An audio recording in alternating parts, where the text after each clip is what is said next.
Ladies and gentlemen, good morning. Good morning. Much better. Welcome. We truly appreciate your presence here this morning, and then to honor our invitation. Please allow me to start by introducing the panel members. I will start with the Chief of the South African National Defence Force, General Mapyanya. You should know General by now. And then we have the Chief of Staff, Lieutenant General Ramanswana, followed by the Chief of Joint Operation, Lieutenant General Sangweni, on my far left.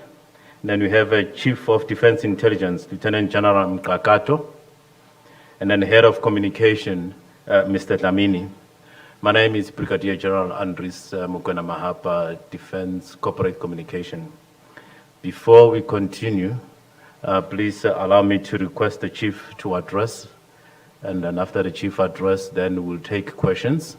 I'll request that I'll take plus minus 4 questions at a time so that we can respond appropriately to those particular questions. Thank you very much, Chief, sir.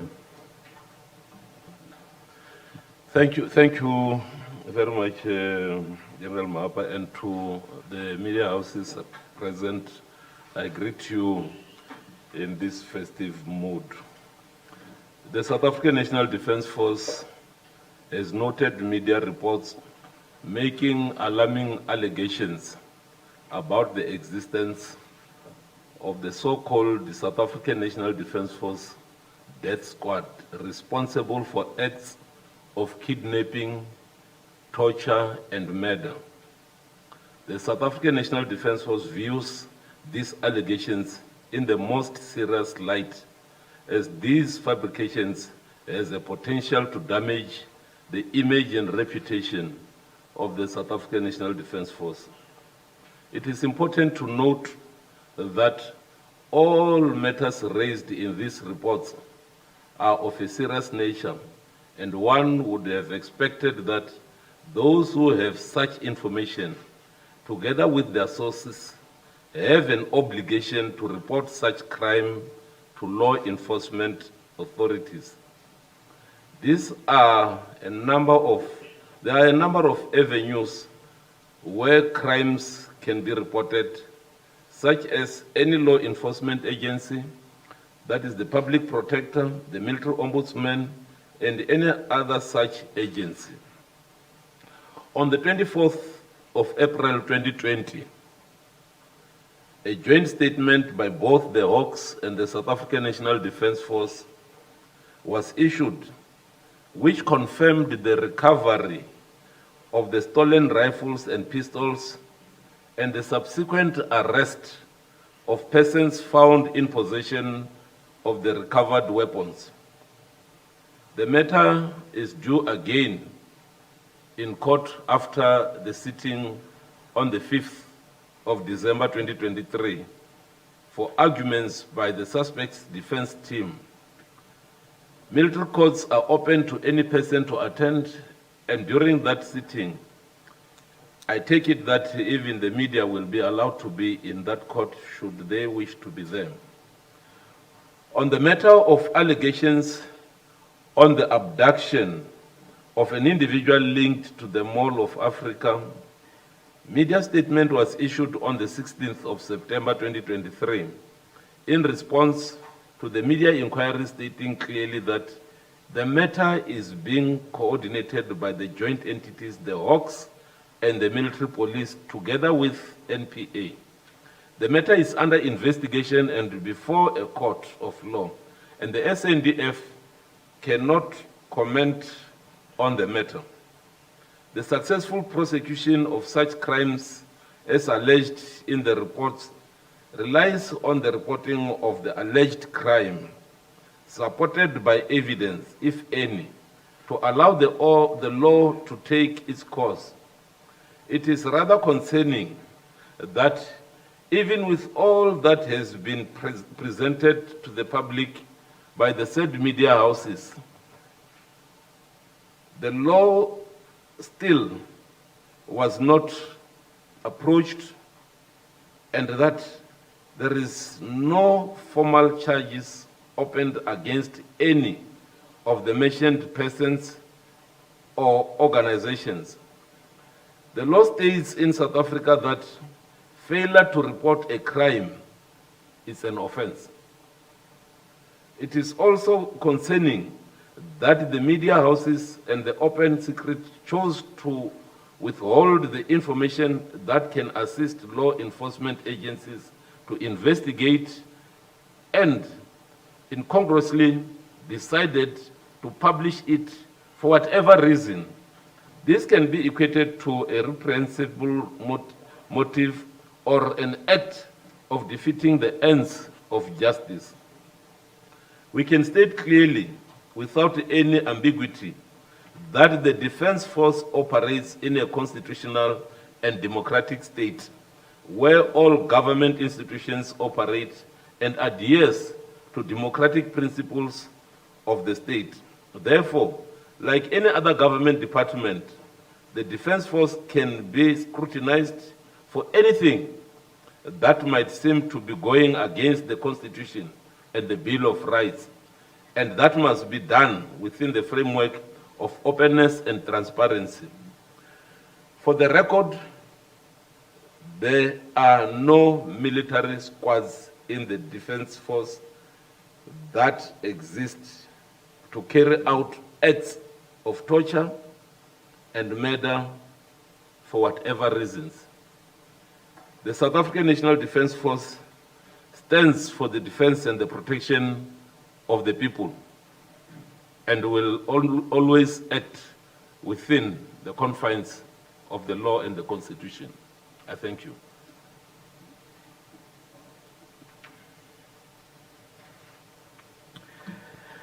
Thank you, Chief of the South African National Defense Force, General Pshanya, for your address.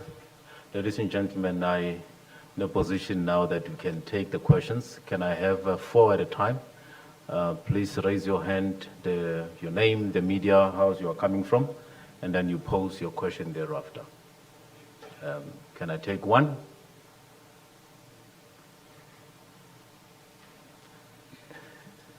Thank you very much, ma'am. Noticed. The second one, unless then the address was very clear. Thank you very much, ma'am. There's a third hand there. Can I have the last one on this round? Okay, there's 3. Erika, please. There's a mic, ma'am.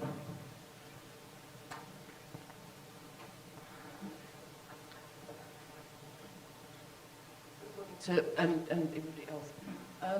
I do realize that the matter is before the court as far as the abduction and everything is concerned. Sorry, I'm Erika Gibson. I'm a freelancer. Can you maybe tell me whether the Special Tasks Unit who have been implicated in some of these wrongdoings.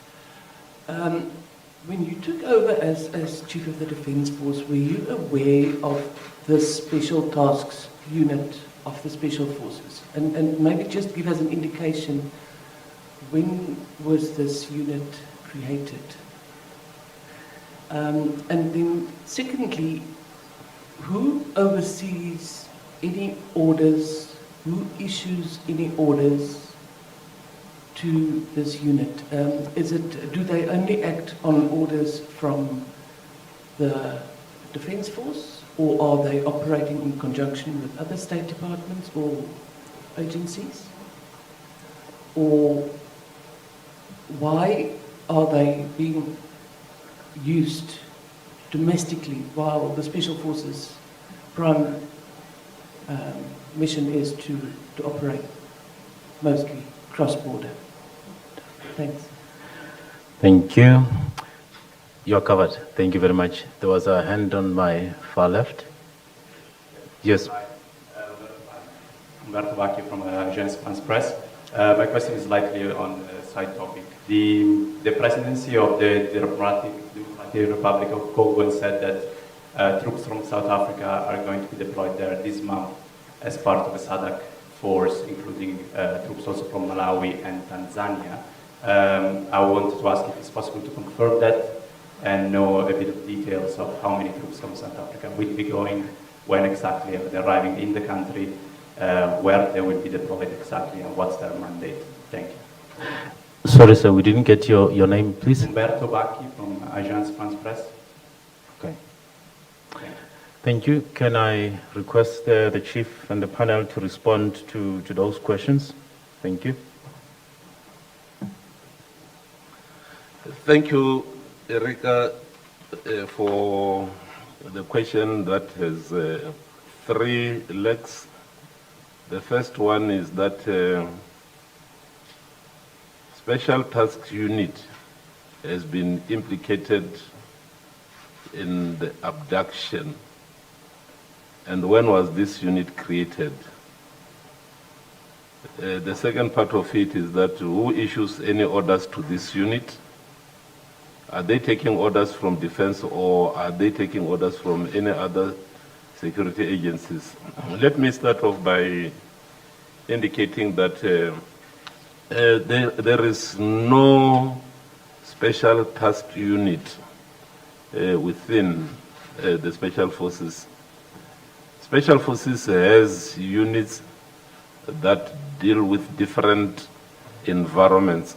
I will take you back in terms of the existing units of Special Forces. There is Special Forces School, 4 Special Forces Regiment, 5 Special Forces Regiment, and the Special Forces Supply Unit. Each unit has unique responsibility. 4 Special Forces Regiment is responsible for the waterborne environment of Special Forces, whilst 5 Special Forces Regiment is responsible for the airborne and land operations within the domain of operation. I'm not going to delve much in terms of the detailed responsibilities of what nature of operations they conduct. However, the spectrum of their operation includes both VIP protection for the principals and many other responsibilities, particularly responsible for anything that no any other person wants to do. And that is what I usually call, should there be a requirement for a spanner that is not in your toolbox? You have, I keep on saying at home, we call it Bobojane spanner. But that is not, we misconstrue it to be Bobojane spanner. I think it has a correct name, Bobjan, but a Bobjan spanner is a shifting. It means therefore, when you have got a nut that cannot fit any of the spanners in your toolbox, then you adjust it to fit. And that is part of the responsibility of Special Forces. So I want you to rest assured that yes, Special Forces can do any form of tasking, but there is no special task unit. The units, as I indicated, are the legally instituted units within the structures of the SANDF. In terms of the command and control aspects, Special Forces has 2 lines of command. Administratively, Special Forces resides within the Chief Joint Ops environment, in that all their administration and their budget is located within the environment of Chief Joint Ops. At the operational level, the GOC Special Forces has the direct command to Special Forces and is commanded at the highest level in terms of the principles of utilization of Special Forces. And therefore, the Chief of the National Defense Force is responsible for the functioning and employment of Special Forces. So these are the 2 legs in terms of command and control with regard to Special Forces. Special Forces doesn't take orders from any other security entities other than within the lines of command, which is GOC Special Forces. I think I've touched on that one. And the question from Humberto, I don't know if I have to monopolize it, because I can as well also respond to it by virtue of the powers vested in me and appointed as the Chief of the National Defense Force. But I would have loved if maybe any of the panel members has the appetite to respond to it. But let me say, the issues as raised by the President of the Democratic Republic of Congo is not misfounded. I wouldn't have loved to comment on the issues raised by the head of state of another country. This is a SADC matter. I will take it from there, because the matter as raised by His Excellency, the President of the Democratic Republic of Congo, emanates from the decision of the SADC summit that whilst there is continued existence of negative forces in Eastern DRC, particularly the resurgence of M23, SADC felt that they will have to come and assist a member state in trying to resolve the current problem. And that is when SADC decided that they will have a mission, and this mission is SADC mission in the DRC. So it is not a bilateral engagement between South Africa, Malawi, Tanzania, and the DRC.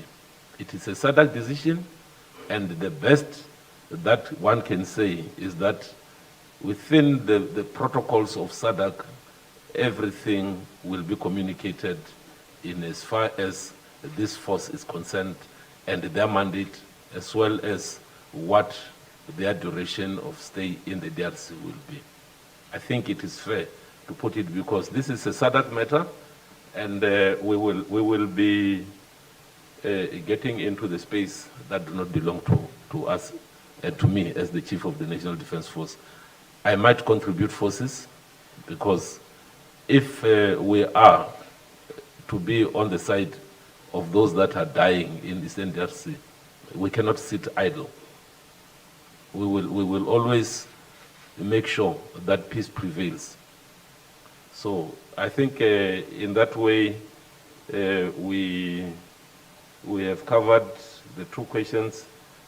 And General Mahapa, if there is any other appetite for anything more, the panel is ready for engagement. Thank you very much, Chief. Before I take questions, let's put name to a face. On my far left, that's General Sangweni, Joint Operations. And then we've got Lieutenant General Mkakato, Defense Intelligence. That's the Chief. After the Chief, he's the Chief of Staff of the South African National Defense Force, Lieutenant General Ramantswana, followed by the Head of Communication, Mr. Dlamini. Now you know who is who. Thank you very much. I can take question. Noted, sir, at the back, ma'am, sir. Let's take the first one at the back. Oh, you are the fourth one, ma'am. Thank you very much. Good morning. My name is Barry Bateman, Private Prosecution Unit at AfriForum. General, you say that people with information and allegations should report it to the authorities, and among them you mentioned the military police. My understanding and our instruction is that the allegations related to torture and kidnapping were in fact reported to the military police. And what we do know is that a board of inquiry was established by yourself to investigate, among other allegations, that certain investigations are made to disappear, there's interference in investigations, and this evidence was all presented to the board of inquiry. We understand that that report has been sitting on your desk since September. The question is, what have you done about it? What action has been taken in relation to that evidence? But it also shows that SANDF management was aware of these allegations, but you started off saying that they are outright fabrications. Without assessing the information or acting on the board of inquiry, how can you make such a claim? Thank you. Thank you very much, sir. Ma'am, go ahead. Thank you. Morning, Laura Byrne from Carte Blanche. Barry's covered a lot of my questions. But in addition to that, I'd like to ask, why were the Special Forces involved in the investigation of the rifle theft? Why are Special Forces operating within the country without presidential and parliamentary approval? And is Rear Admiral Mapoto taking up a new position as head of occupational health and safety, and why? Thank you. Yes, sir. I'm calling from the ENC, I think. Most of my questions have been covered, but I just want to ask this. I mean, there are quite serious allegations that have been made against the SANDF, and I mean, I think most of the public will want clarity and assurance from the SANDF when it comes to such serious allegations. I mean, the allegations of torture. And from the investigation of Open Secret, there's even people that are mentioned, including Mr. Pulenkobo, that made serious allegations of how he was abducted, how he was tortured for days at the instruction of senior and top generals in the army. We just want your reaction to that. Are you denying that this happened? And if so, is there any other investigation into this? Thank you very much. Ma'am, thank you. Hello, Mariska Kutzer from The Citizen. General, I just want to find out, the quick Google search, showed all of this, from corruption, the death squad and so on. Aren't you worried about the public losing faith and trust in the defense force like they have with the police? And yeah, I would maybe like a yes or no answer. Is the department's house in order? Thank you. Any other question? I wish I can answer to that one, but my panel is here. Any other question? Thank you very much. Chief. Let me for a change give it to my chief of staff. At least I must be seen not to be a dictator. Thank you very much, Chief. And I would like to respond to Kerry Bateman from AfriForum. It is interesting what you are saying when you say that the SANDF knew about this. And that I can say to you that it's even more concerning when you say the SANDF knew about this. But let me put it this way. The SANDF has received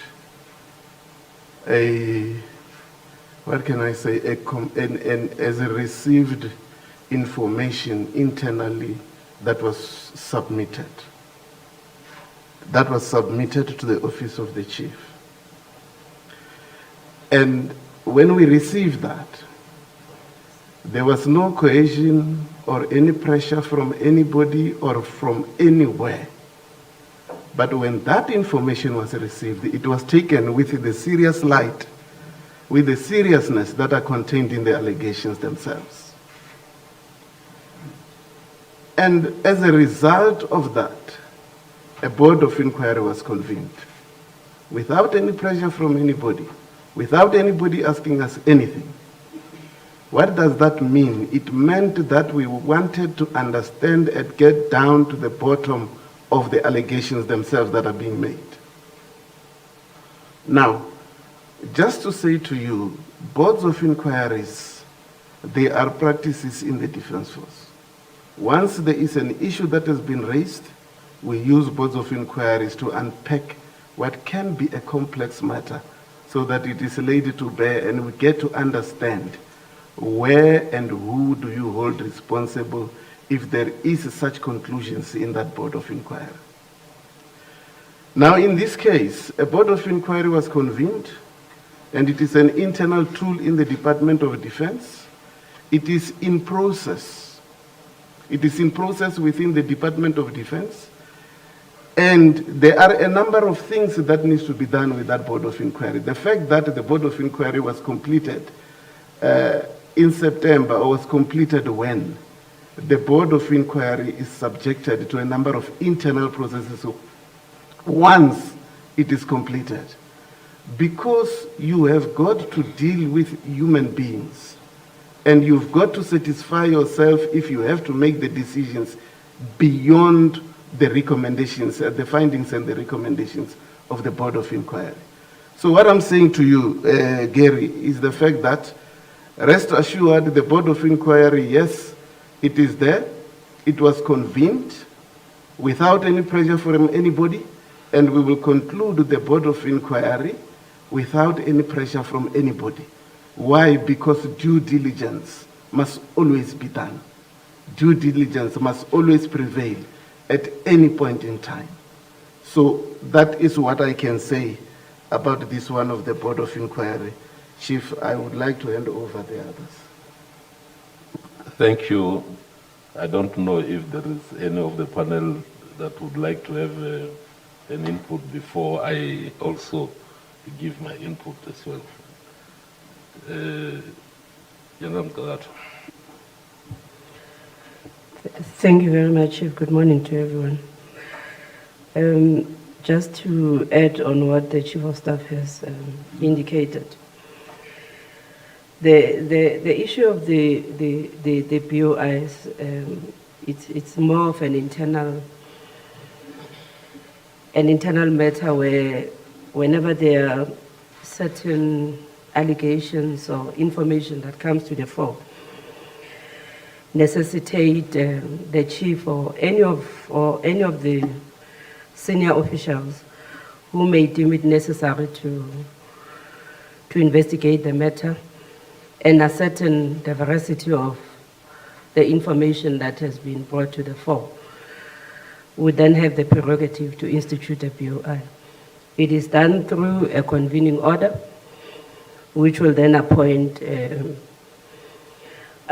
president, who will then appoint the members who will form part of the BOI.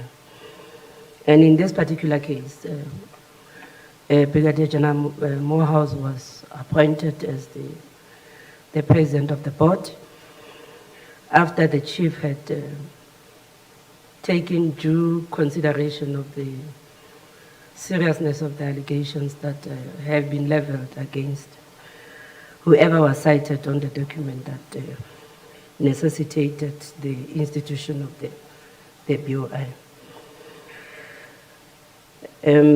Upon appointing the relevant people to conduct the BOI, the process was allowed to run its course. And in the course of doing that, there was never any interference with the board. They were allowed, and they even went beyond the time that was indicated to conclude the board. That is how serious we viewed these matters. And subsequent to that, the final report was presented in September. When initially the initial time frame was March or April, if I recall true. I just wish to reiterate that there has never been any attempt to disregard any critical information that may tarnish the image of the SANDF. And hence, when these allegations came to the fore, the first thing to do was to put a team that would get to the core of the issues. But equally so, it's important to indicate that amongst the allegations, there was a myriad of other issues that were put to the head of the BOI to look into. It is not just about issues that have been reported on. The report has been submitted.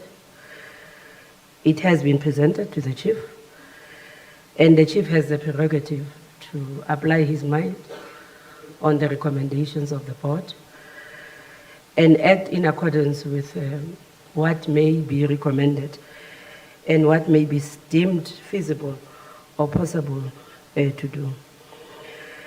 There was a question around the allegations of torture against Mr. Nkomo, as mentioned. In the process of instituting the BOI, there is no mention of any particular individual that necessitated, or rather, at inception of the institution of this BOI. The issues that may have been reported in the course of the investigation may not necessarily be elevated outside what was stipulated in the terms of reference of the BOI. And to my recollection, the issues of torture and many other things that have been reported did not form the basis of the BOI. The BOI was instituted on the basis of allegations of corruption and cases that have not been concluded and many other things. And our focus is on what was initially reported as being matters that were implicating at the time the military police division. The redeployment of Admiral Mapoto has got absolutely nothing to do with the BOI. He is not the only person that has been rotated in the SANDF. There are many other members that have been rotated around. This is a normal practice that members from time to time will be redeployed to other positions. Yes, indeed, it has been redeployed to another directorate, but it has got absolutely nothing to do with the BOI or subsequently the reports that have been in the media in the last week.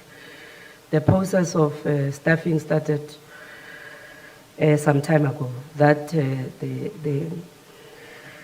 the publication of the promotions and transfers took place just a few weeks ago. It's part of the processes of placements and promotions and transfers that take place from time to time within the SANDF.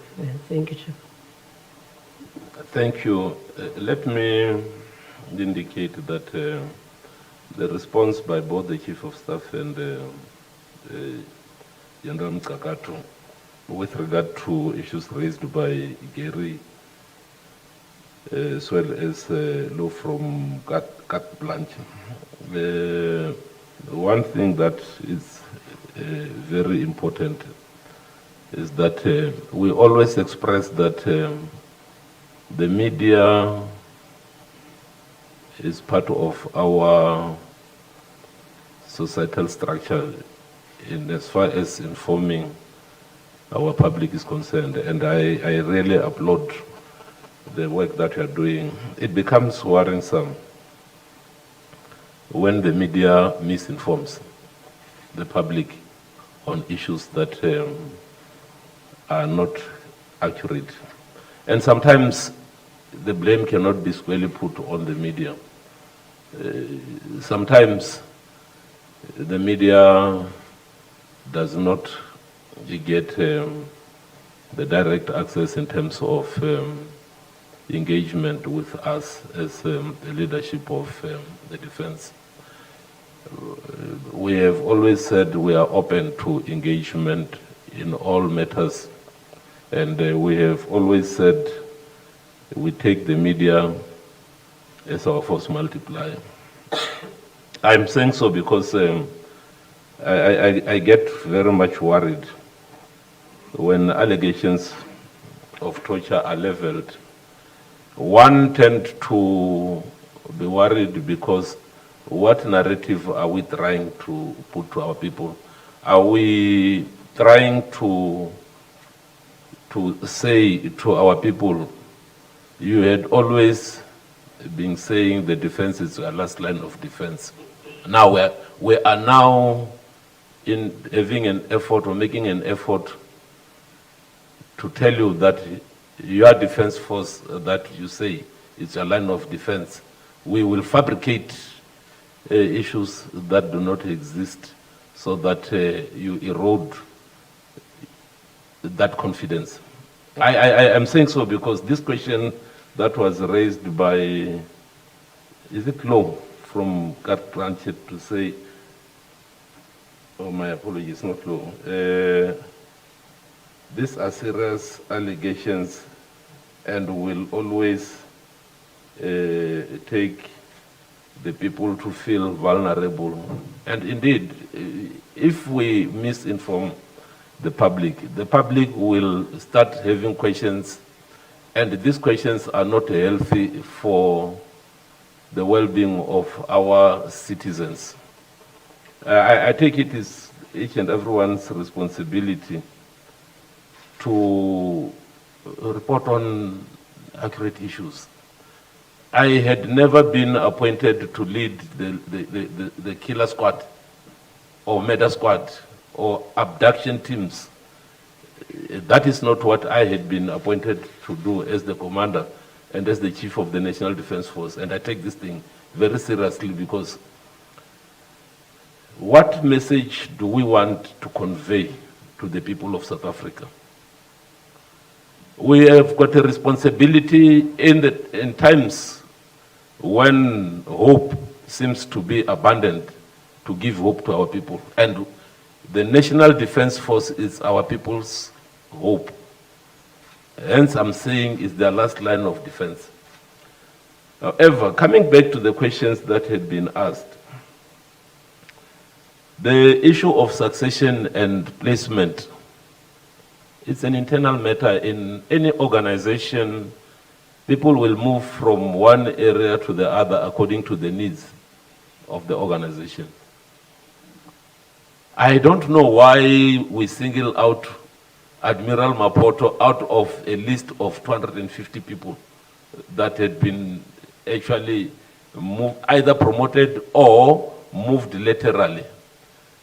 If it is as a result of the misinformation to say he had been moved, particularly because there is a board of inquiry, no. The placement and the whole process of movement of our people, which we call succession planning, is done long in advance, but promulgated at a given time. So I just want to dispel the notion that we have transferred or literally moved Admiral Mapoto as a result of the Board of Inquiry. It is an administrative process that had been undergoing, and it was planned and prepared. Now, the next one that came out, which is also from Carte Blanche, is why would Special Forces be involved in the investigation of weapons inside the country?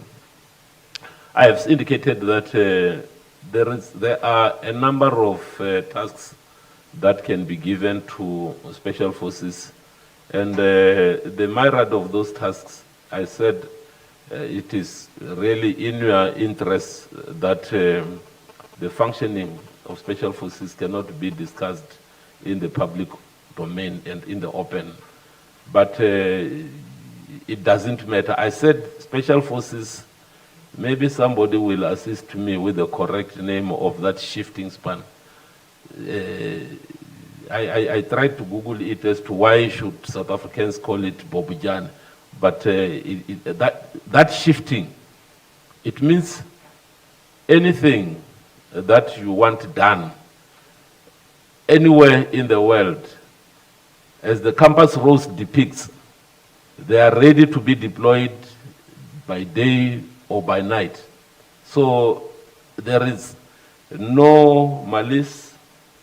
If there is a requirement for them to be deployed, whether it's Honolulu, whether it is in South Africa, whether it is anywhere in the world, in the continent, Special Forces will be employed according to its capabilities. And I don't think I really will go beyond that in as far as its utilization is concerned.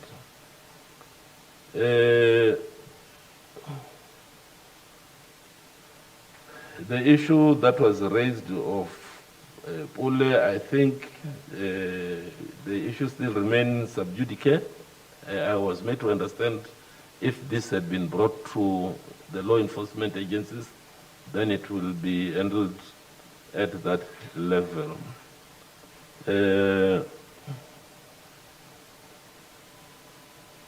I don't know, General Mahapa, if I've touched on all the questions that had been asked. So there's one from Mariska. She needed an assurance that the public, is it losing faith? I'll answer that one, but it will be disrespectful of me. I'll allow my chief to do that, because that's why she said the defense force is the defense force of the people. We are representing the people of South Africa. So the chief can re-emphasize that one. I think he said it several times. Chief, sir. I think it is directed to me, and the program director is zooming on me. The South African National Defence Force, as I said, comes from the people and is of the people. And therefore, in whatever the National Defence Force does, it is in the best interest of the people.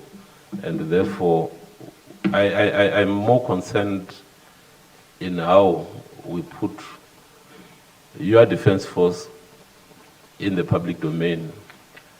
I am saying so because we are still that last line of defense of the people of South Africa.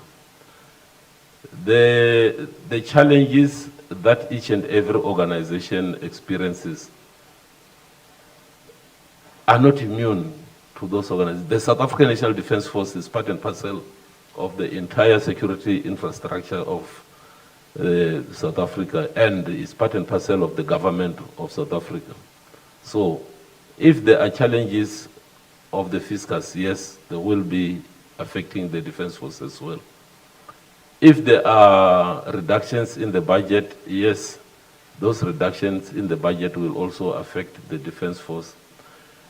And in one or another, it will also impact in our way of doing things, particularly when it comes to the conduct of operations. But in as far as issues of the management of the defense force are concerned, the defense force is still managed as a disciplined force. The chiefs of services still has command of their services and divisions. The chief of the National Defense Force continue to coordinate and command the defense force. And in whatever we do so for ensuring that South Africans continue to go on with their day-to-day activities without any fear or threat of disruption. I keep on saying the defense force is a guarantee for all other activities to take place in the country. We are your insurance policy. The insurance policy that will ensure that you have the safe environment for kids to go to school, you have the safe environment for economy to grow, you have got the environment that is conducive for us to be able to have good health care, school. So I have also indicated that this is one organization that stand out and say, amongst what we have signed in our duty sheets is that we'll continue to defend the Constitution even at the cost of our lives. And that is what makes the defense force different. And that is what we continue to say to our people, that we are not going to be derailed by anything. When it comes to the interest of South Africans, we will always strive towards achieving what our people would like to achieve and assisting them in whatever form, despite the cuts and the constraints that we have, people would be asking themselves to say, what is it that we are doing in the face of these budget cuts? We have put down a team that sat and said, let us look scientifically as to what is the current state of the Defense Force. And we did that using a scientific tool, and we came up with the document that we call it the State of the Defense Force 2023. And that State of the Defense Force defined how do we look, what are the shortcomings that we have, what are our strong points that we have, and we're building into the future, knowing where we stand, and we're navigating this Defense Force into the future. And we have put out a document that we call our journey to greatness.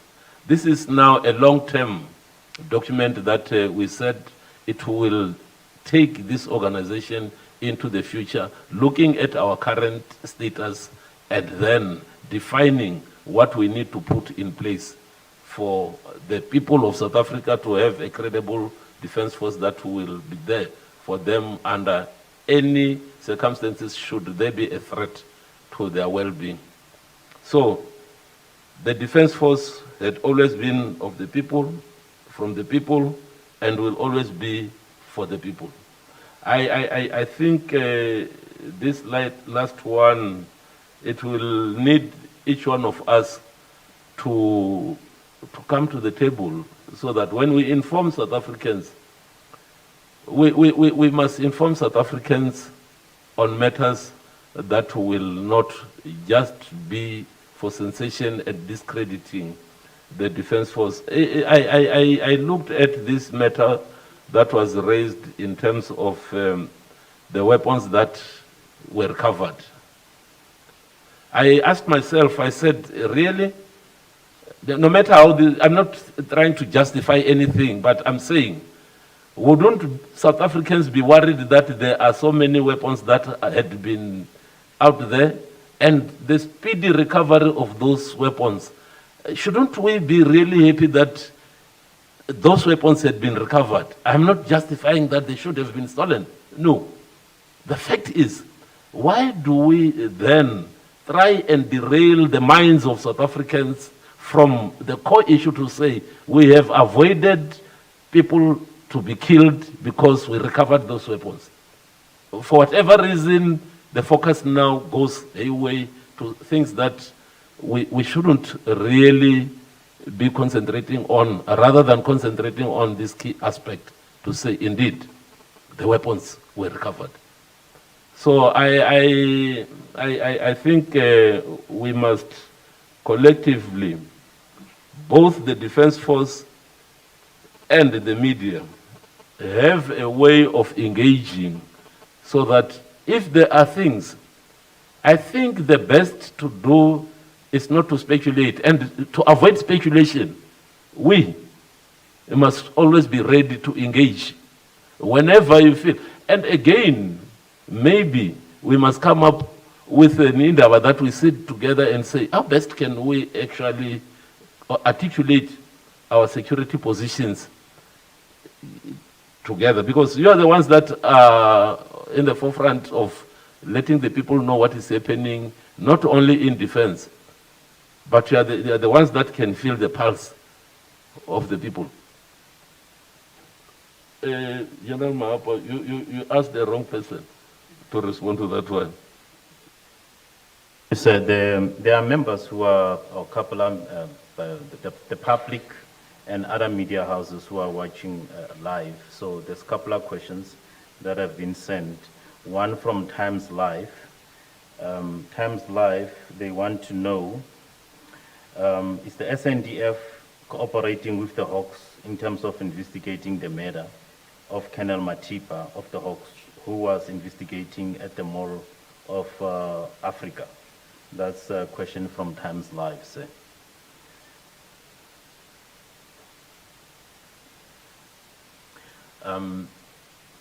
Can I take 1, 2, 3? Maybe before we that, can we respond to this? Because I was told by the technician that we need to have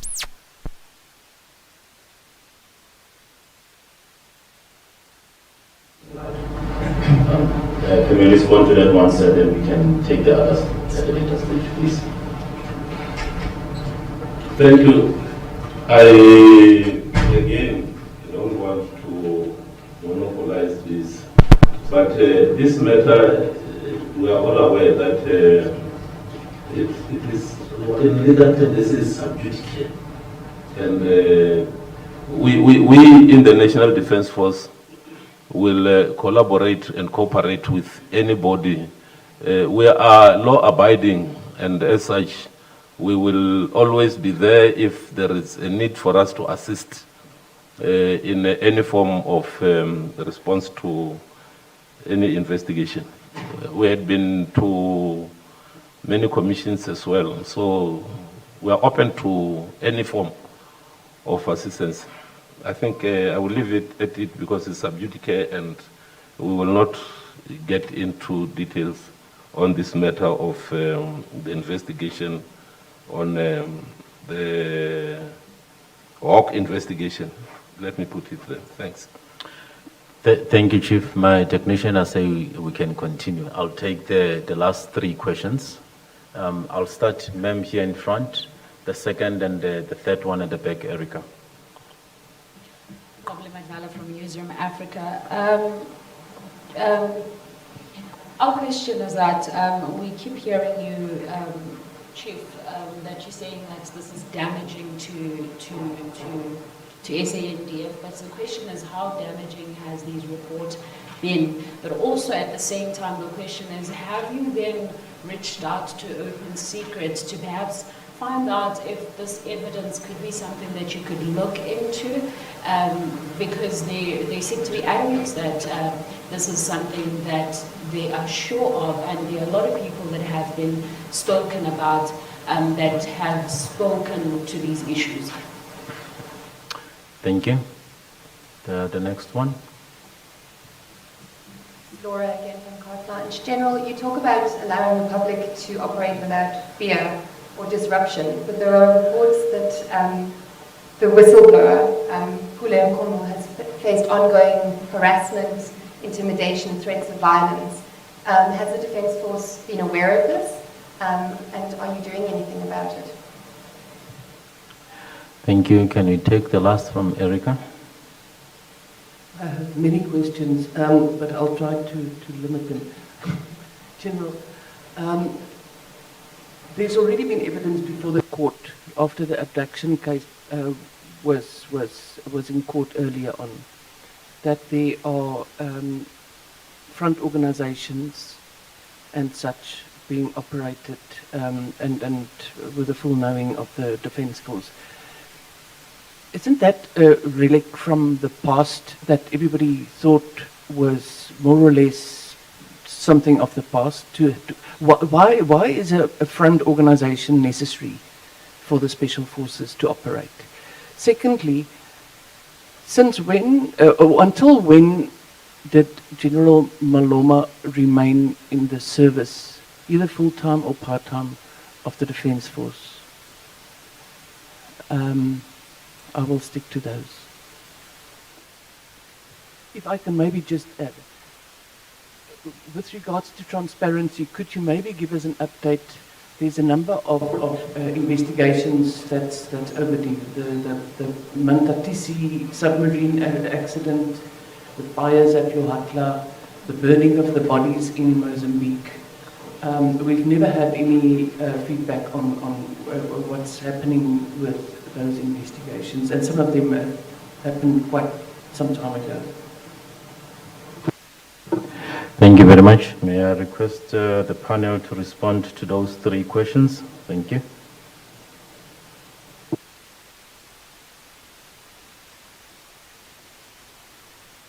It is like I have to again take lead, otherwise leading from the front is also a good thing. Please don't scold me if I don't pronounce your name correctly, Kobi. Yeah, I've got difficulties with clicks at times from South Africa. I want to indicate that damaging as it is in terms of I call it misinformation, because I said these are unfounded allegations. And again, I think I made it very clear that anybody that has evidence that crime has been committed has a responsibility as a citizen, despite where you are, to report the matter to the security agencies. Failure to do so, you are contravening on the law yourself. So I think from that perspective, these are serious allegations, and I am saying they're serious allegations, and they're damaging to the reputation of the DOD. And I think those with evidence and their sources must go to the law enforcement agencies. And in that way, we will be doing justice to the people of South Africa and all the citizens. I really wouldn't like to see a situation where one says you have committed a crime, but this crime is not reported to the law enforcement agencies. What type of citizenry are we creating? I think the issue of having gone to open secret, the matter is not have you gone to open secret. Has open secret gone to the law enforcement agencies? I think that is the question that we should be asking.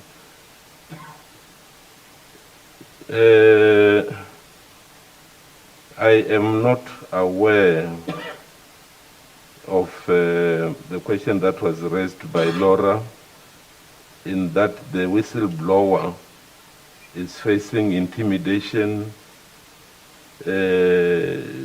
from the SANDF, and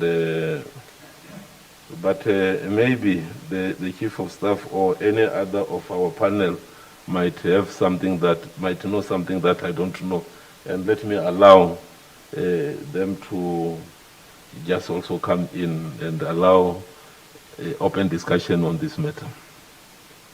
Chief of Staff for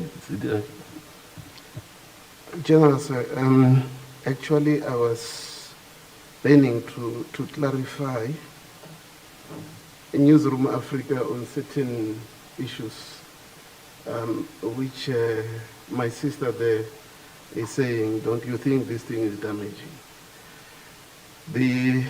Let me take it pieces for you. The story of Lady R. The president has pronounced himself on this. What else must the Defense Force say?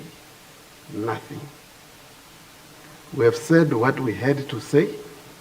We were asked, and we said what we want to say. The president at the end has pronounced himself. This issue is still not going away. Right, so that's from the side of the Defense Force. Mall of Africa. Where do we stand with Mall of Africa today? The matter is sub judice. What must the Defense Force say on this matter? Right? The issue around the investigator with the SEPs. The matter is with the law enforcement agencies. What must the Defense Force say on this matter? The issue of the weapons.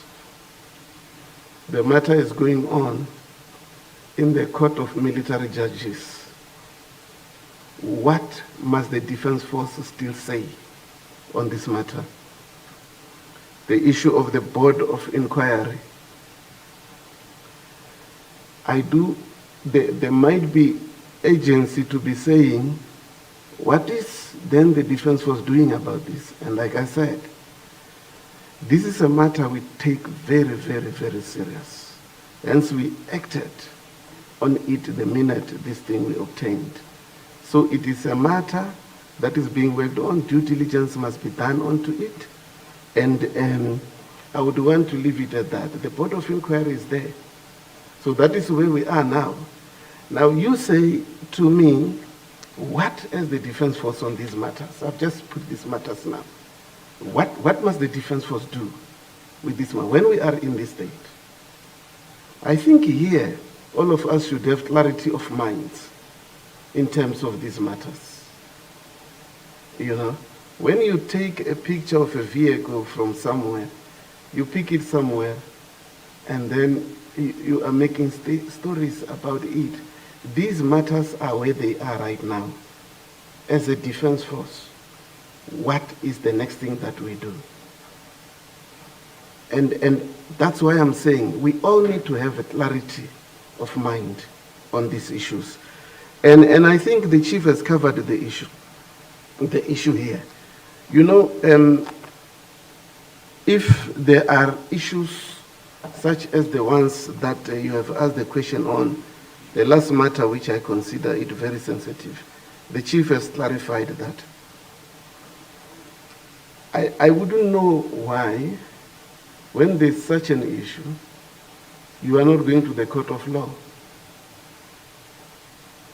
Why aren't you going to the court of law? Report the matter accordingly, because the way you are reporting the matter, to me it is saying evidence you have already. Don't you have evidence that this matter is being blown out in the media in the way that it is happening? To me, that says that you have evidence in terms of that. The Chief just clarified something. We are not commanding death squads or hit squads in the military. If you say there are hit squads in the military, why are you not taking the hit squads? The issue to say there are hit squads to the military, inappropriate statutory organizations that are law enforcement organizations. Now the issue is, as the Defence Force, what should we do about this? Must we still do anything about it?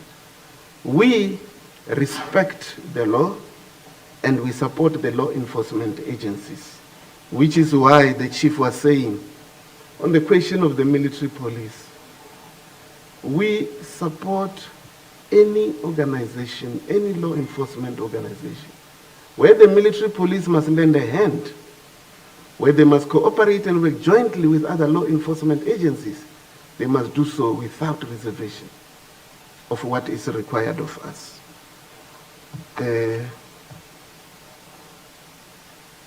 So I think, you know, the issue of, if you speak the issue of violence and abductions, etc., we are stating this thing as a fact. Now, the minute you do that, you have evidence.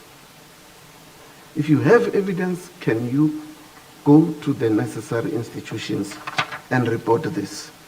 I don't know if there is any other one, Chief. I think I must stop there. Let me, because if I don't answer Erika, she will be very angry at me. She raised 3 pertinent questions. The first one is that evidence before the court is such that there are front organizations operating in the knowledge of the SANDF. Without being rude, I think if the matter is at court, it will not be fair for us to get into it again, because I like to use this. I learned this term very recently, prejudice. Sub judice. You know, it's a nice word. But at the same time, outside the legal scope, because you can hear that, Shem, he doesn't understand what is happening in the courts of law in terms of the terminology, Latin words. The most critical thing is that if we speak about the modus operandi of special forces, I think we will have to stay here and each one then you must have a security clearance that needs to be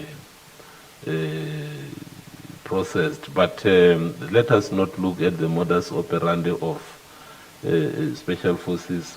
I am again saying sub judice. Yeah. I'm trying to find the, I don't want to say prejudice again. It's sub judice. Yeah. Because if there is evidence that is before the court, I think let us leave it at that. Let the court of law then handle the matter.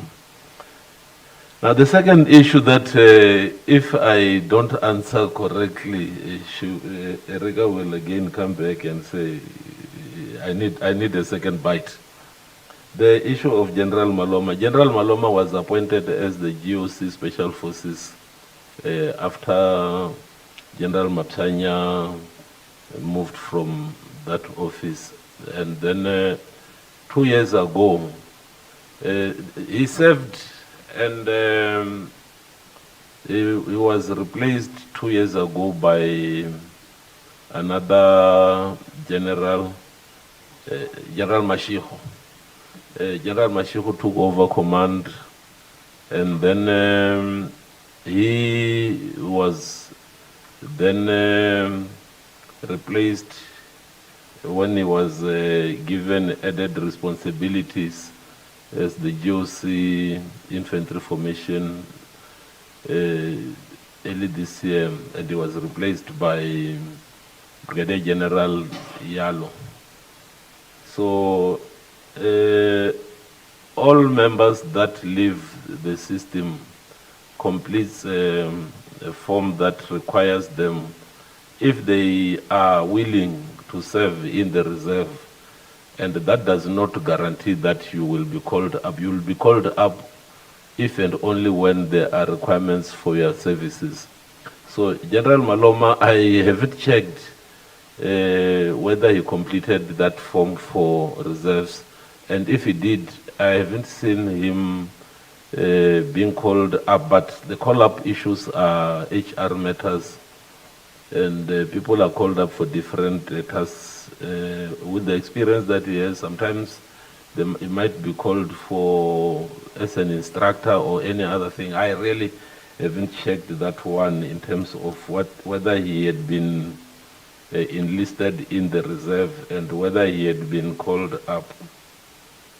And then the third one, which Erika had asked, is with regard to the investigation, the outcomes of the investigations that were conducted both in the issue of Mantatisi.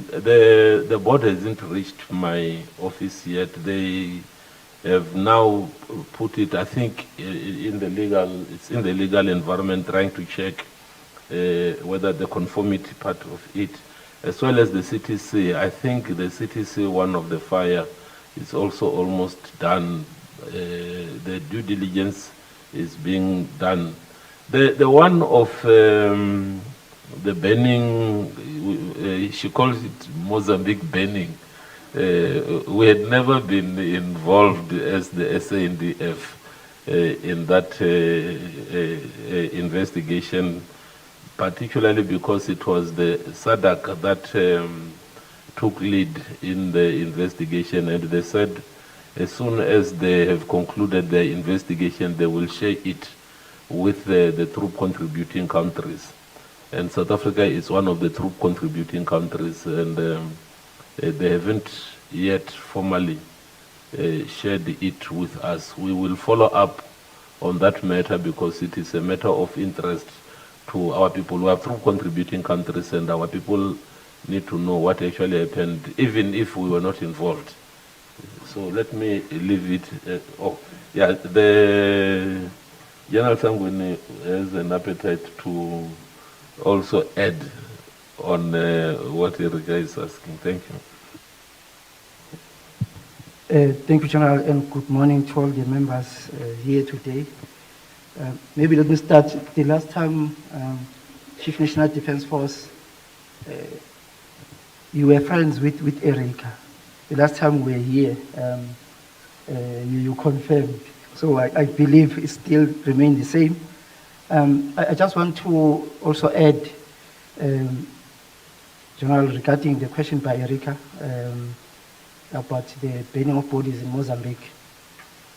Well, my approach will be, the General has answered, but maybe is to also contribute in assuring the members of the media here and all South Africans that when we conduct operations, we follow and apply the international rules governing the conduct of war. We ensure that during our mobilization and preparation, we allow and invite the ICRC, which is here in the country, to present such issues, meaning preparing and training our members on how to conduct themselves when we are on deployment. We also issue out mission-specific rules of conduct and engagement. That training ensures that the SANDF and the RSA are not seen to be doing things which are not acceptable in the conduct of war globally. And I believe with the SANDF, we've got good track record. So with the training, and if it does happen, maybe once in a while that there is one member who might go out of line, then we take action. But the track record, as I'm assuring, will continue being one of those defense forces that apply themselves within the confines of the law. SADC, the Chief SANDF has indicated, or rather SAMIM, the SADC mission in Mozambique, who has the head of mission, were responsible for the investigation for that incident. I know why Erica's asking was in that video clip, they were seen our members in uniform, 2 of them, but the investigation has not come to us. Positively came to me first to say, yes, the members of the SANDF were involved in wrongdoing. We will have taken action as well.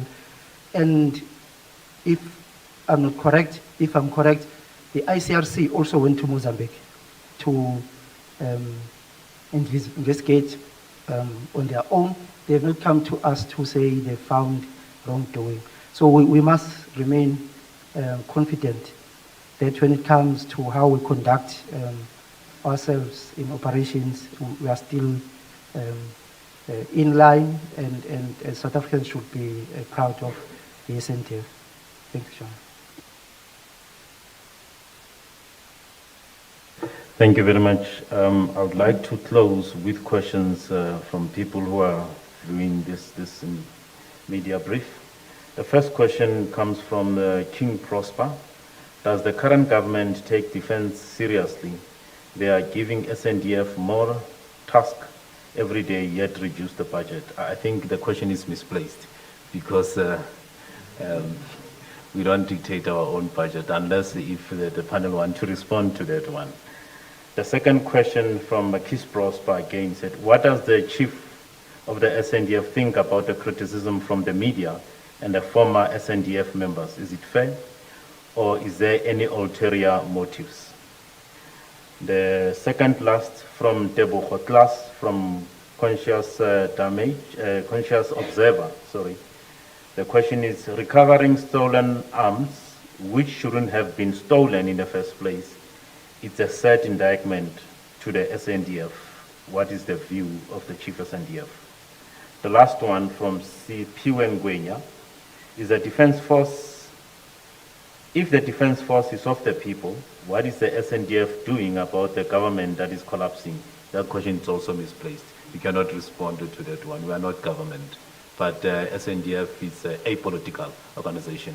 I'm not sure if the Chief and the panel want to respond to those questions from people who are watching. Thank you, General Mabo. we need to respond to the questions that from our people, because I said we are of the people and we are from the people. I will also try and respond to the first one on the issue of budget cuts. We are not going to shy away from bringing it back to our people to say that government behaves as a result of the response that is given by the people. It is the people of South Africa that must actually be saying why should the Defence Force be roughshod if the need to employ them keeps on increasing. I think in that way, the question should be going back to our people, because we are the Defence Force that is solely for their interest, and if the budget cut is not in their national interest, because there is a requirement, what is it that needs to be done in order to try and rectify that? We need to sit down and start looking at the cake and say, wait, in this budget or in this cake, are we as South Africans interrogating and saying the balance that we're making, because the cake remains the same. How we cut it is what really is the question from the audience. It's all about. Now, do we have to say the focus should be on the social welfare issues? Should we have to say it should be to economic development? But those difficult questions are the questions that faces government when they apportion the budget, because priorities that are put by government are priorities that respond to the needs of the people. And it is a balancing act. The fact is, you need a defense force to be able to create conducive conditions for other elements, other government entities to function. Now, what does that mean to us as the defense force? I said earlier on that we took stock and developed a document that we call the state of the SANDF. We have identified areas where we have got challenges, and most of those challenges are as a result of the budget cuts. And we have said, no, we're not crybabies. One thing that we are not is that when we are supposed to do our work, it is in our DNA that, you know, a soldier, you command and you take orders, you comply and ask questions. And that is one thing that, even if we don't have anything, we will do the best with what we have, to the state that people start to think that, no, these people are lying when they say they don't have, because they can still manage to do few things. It's not in our DNA when we are given orders to say we are not going to do it. Never. We will never defy the orders, particularly when we are ordered by the commander-in-chief to say, you will go and assist the people of South Africa, because in the center of our existence, our reason for existence lies in ensuring that South Africans are safe. So the question of the budget, yes, indeed, it is a critical issue, and we have got the sympathy of the Commander-in-Chief in that the debudgeting of the defense, he made it very clear that the debudgeting of the defense must come to an end. And what we are seeing are efforts in trying to address some of the challenges that we are facing in terms of the issue of the budget. Whether it will be in year or after year, we will continue to plan, and we will plan not only in terms of what is it that is there in the budget. We will plan as what is it that is required for the defense of the RSA. The rest depends on South Africans to say what type of the defense force do they want. The second one, I didn't pick up who was asking, but is it fair to criticize the defense in the manner that it is happening? I think we have dealt with this one to say the media is supposed to be the force multiplier in as far as portraying the correct picture and unreservedly report objectively on what we do. We don't shy away from you telling us that we are doing things. Look at what is happening. Look at your way of marching or whatever you see that is not right. If you see that and you want us to clear that, come to us and then we'll tell you everything. And again, I think we must start thinking as South Africans as to how do we get our media to report on the successes and our activities in the operational area. I've seen it in other countries whereby they do have embedded journalists that goes with them into action. And I don't think we have perfected that as South Africans. We always shy away. I don't know why, whether it's because of money or what, but we haven't perfected that. We do not report on our activities except when there is something that goes wrong. It is then that we will be there. And I think we must start. That's why I was saying we need to at least have maybe not an indaba, but a way of saying how do we actually take South Africans in confidence and get our journalists to report on our activities, not only when there are negative things or when there is a loss of life, but let's go with the South Africans. Let us update the South Africans on their defense force activities. I think in that way, even the question of the budget, people will then say, oh no, this cannot happen. You can't cut these people. Look at what they're doing. So I think in that way, we will also be educating our people to say, hey, there is much that you don't know happening about your defense force. So I leave it to Hawk, and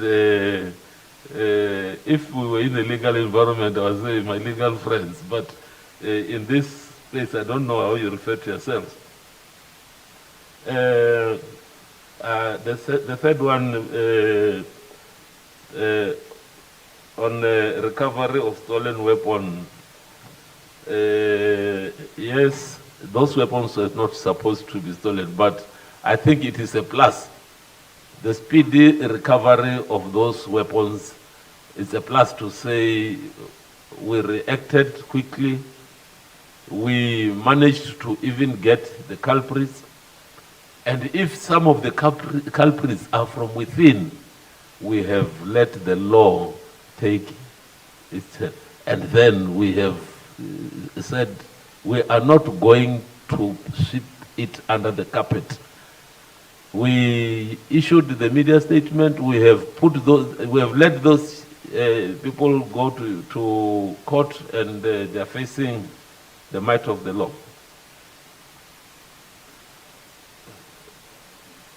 I think now she saw that I'm just giving out of breath. No, thank you, Chief. On the question of the weapons that were stolen, indeed they were recovered, except for one, which has not been recovered, a pistol. I wish to indicate that there are policies that govern the security of or safekeeping of weapons. And in terms of that particular incident, the weapons were indeed kept in a place that is secure, and they were kept in accordance with the prescripts as outlined in our policies.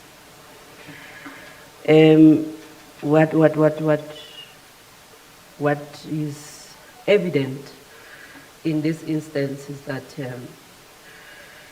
it was more of a human factor that contributed to the theft of the weapon. It is one individual who was entrusted with the responsibility to guard the area.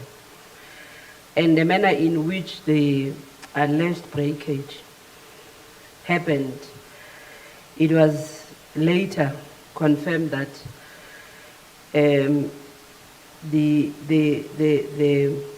manner in which the steel door was broken into would not have been the case, because it is in accordance with what is prescribed in terms of the type of doors that are supposed to be put in place in weapon stores. So they disguised it as if there was a breakage, but ultimately, because the matter is still before the court, it was found that the individual concerned, who is also appearing before the court, was actually the one that enabled the weapon stores to be opened and the weapons to be stolen. So we can confirm without any fear of contradiction that our weapon stores are much secured, and in the midst of that, we still rely on members to act in accordance with the provisions of the law, to behave themselves and conduct themselves in a disciplined manner, because they are entrusted with the responsibility of ensuring that the weapons, being the main assets or tools of trade of the SANDF, does not end up in the hands of the wrong people. And in this instance, they were stolen. However, we acted swiftly to also recover the weapon out of the hands of those that would have caused more damage, not only to the SANDF, but to South Africans as well. Thank you. Maybe whilst we really would suggest that we close, I want to once again, because the listener said, is this not an indictment to the SANDF? Let me once again say the defense force is from the people. I want to underline that, because even during recruitment, we recruit from our people. We recruit from society.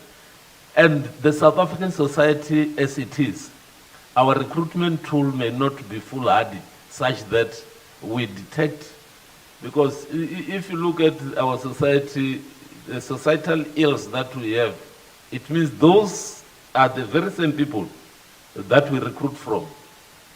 So it means, therefore, if we are saying it is an indictment, it's an indictment to the society to say, the people that you give us to recruit from, you haven't nurtured them to be responsible citizens. But we try, even when we recruit and bring them in, we try to make them walk the tight line and become the soldiers. But certain habits take time to die, and we drill them to be disciplined. And as you notice, out of 100, you may find there is one rotten potato, and that rotten potato is from the very same field that you have plowed, and we reap what you have plowed. So it is your sons and daughters that we recruit. And it is you, as citizens, that must nurture them so that at least our job becomes easier. When we recruit them, we will train them to be soldiers. We will teach them discipline, we'll teach them all the trades, what is required in this war-fighting machine. So I just wanted to say, yes, all the prescripts were followed in as far as security of weapons and ammunition is concerned, but the man that was supposed to be responsible is that single individual that we took from society and we trained, and he is one of that rotten apples that is currently in court. I just wanted to say, yes, indeed, we will continue to engage and recruit from your children, your daughters, sons and daughters. Thank you. Thank you very much. Let me just take advantage of this meeting with you. In response to you, Chief, directly, you've thrown the challenge at myself and the team.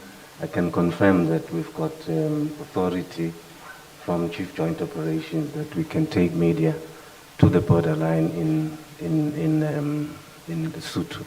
So we will be taking media to that area next week for them to see what exactly we're doing along the borders. Thank you, sir. Thank you very much, Chief of the South African National Defence Force and panel members. Ladies and gentlemen, thank you very much. On behalf of the Chief, we greatly appreciate you attending this briefing. Hope to see you again. There's a light lunch, finger lunch that has been prepared for us just by 12 o'clock. Thank you very much for your attendance. We appreciate it.